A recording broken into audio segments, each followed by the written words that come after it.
Bonjour et bienvenue dans Ose, le magazine de la sexualité et de la vie amoureuse. La thématique aujourd'hui, c'est la féminité, de la libération à la liberté. Les concepts de féminité, de jouissance, de liberté ont tous leur importance pour les femmes. Si le désir neutralise le dégoût de l'acte sexuel, et si ce désir fait défaut, il ne leur reste plus qu'à faire l'amour, par devoir, par dégoût. La femme donne son corps et l'homme donne du corps. La différence est de taille. Pour trouver le chemin de son désir, la femme doit apprendre à se réjouir d'être une femme, à développer sa féminité, son intimité, à aimer la béance de ce corps.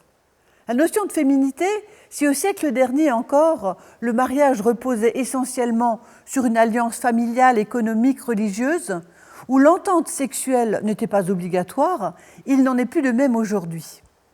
Dans notre société contemporaine, les hommes et les femmes souhaitent être désirés par leur partenaire et avoir du plaisir ensemble, de la jouissance.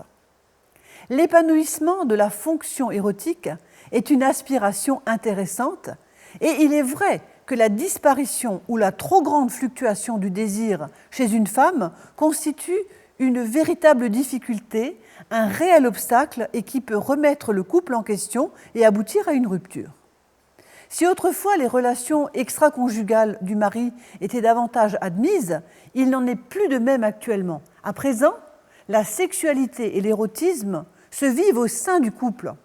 Les hommes et les femmes sont responsables de leur sujet du désir. C'est un contrat d'exclusivité sexuelle. Alors la féminité, qu'est-ce qui vous fait femme ?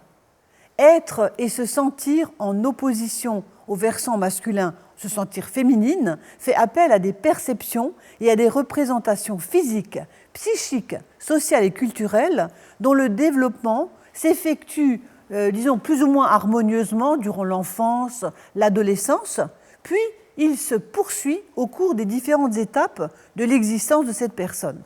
De nombreuses représentations de l'idéal féminin sont véhiculées par les médias, la mode, les époques. Autrefois, les traits de caractère féminin étaient douceur, fragilité, émotivité, séduction et grâce. Actuellement, des traits plus masculins s'y rajoutent.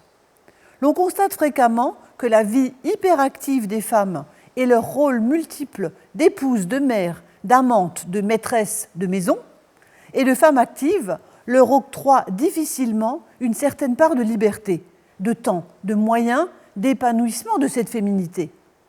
Ce manque et les frustrations qui en découlent peuvent être à l'origine de difficultés de couple et de troubles de la libido. En définitive, il est très important que la femme ait un sas de liberté, de la légèreté parfois dans son quotidien.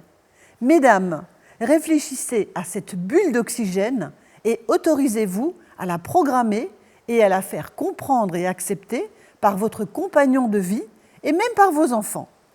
Une demi-journée par semaine, rien que pour vous. Pensez-y. Rendez-vous la semaine prochaine, nous allons oser parler du statut des hommes dans notre culture. À bientôt.